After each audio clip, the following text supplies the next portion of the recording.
Ouvre mes yeux, Seigneur, aux merveilles de ton amour. Je suis l'aveugle sur le chemin. Guéris-moi, je veux te voir. C'est ce que nous serons peut-être invités à chanter en ce 4e dimanche du Carême, alors que la liturgie nous donne d'entendre le récit de la guérison de l'aveugle de naissance. Dans le texte, Saint Jean répète 7 fois le verbe « ouvrir les yeux ». Ce verbe donne la clé de lecture de cet évangile. Qui t'a ouvert les yeux? Comment t'a-t-il ouvert les yeux? Je peux reprendre ces questions à mon compte et relire dans l'action de grâce comment un jour Jésus m'a ouvert les yeux. Soulignons en passant que l'aveugle n'a pas de nom, ce qui nous permet de nous identifier à lui. On ne voit bien qu'avec le cœur, disait Antoine de Saint-Exupéry. À la différence de ceux qui jugeaient l'aveugle-né et sa famille, Jésus commence par poser un regard de compassion sur celui-ci, puis le touche et le guérit. Isaïe avait prédit que le serviteur de Dieu serait la lumière des nations qui ouvrirait les yeux des aveugles. Seul Jésus peut dissiper nos ténèbres parce qu'il est la lumière du monde.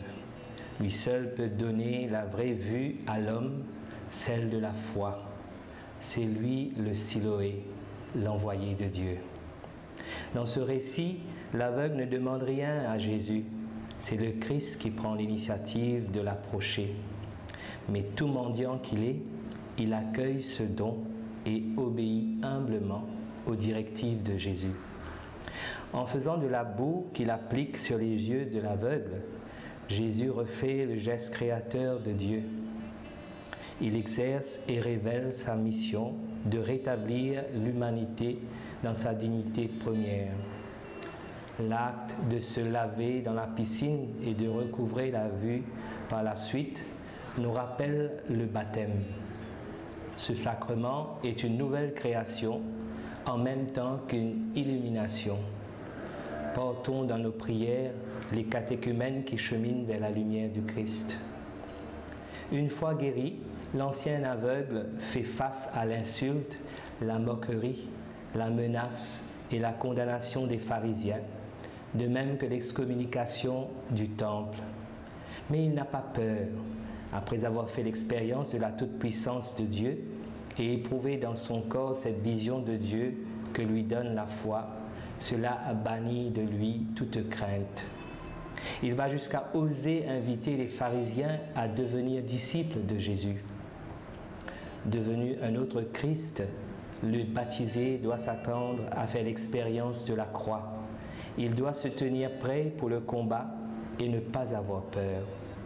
L'Esprit Saint donne l'audace et le courage de témoigner de sa foi, même dans l'épreuve et la persécution. N'ayons pas peur. À la fin du récit, l'aveugle guéri se met à genoux devant Jésus et l'adore ouvertement. Que ce temps de carême soit pour nous le temps de contempler le Christ, lumière du monde, et de l'adorer dans le Saint-Sacrement. Qu'il soit aussi le temps de la purification à travers le sacrement de la réconciliation, de guérison du regard, de la redécouverte de la grâce du baptême qui fait de nous des créatures nouvelles et nous appelle à être porteurs de la lumière du Christ et des cultivateurs de la miséricorde dans un monde désemparé. Christ est lumière.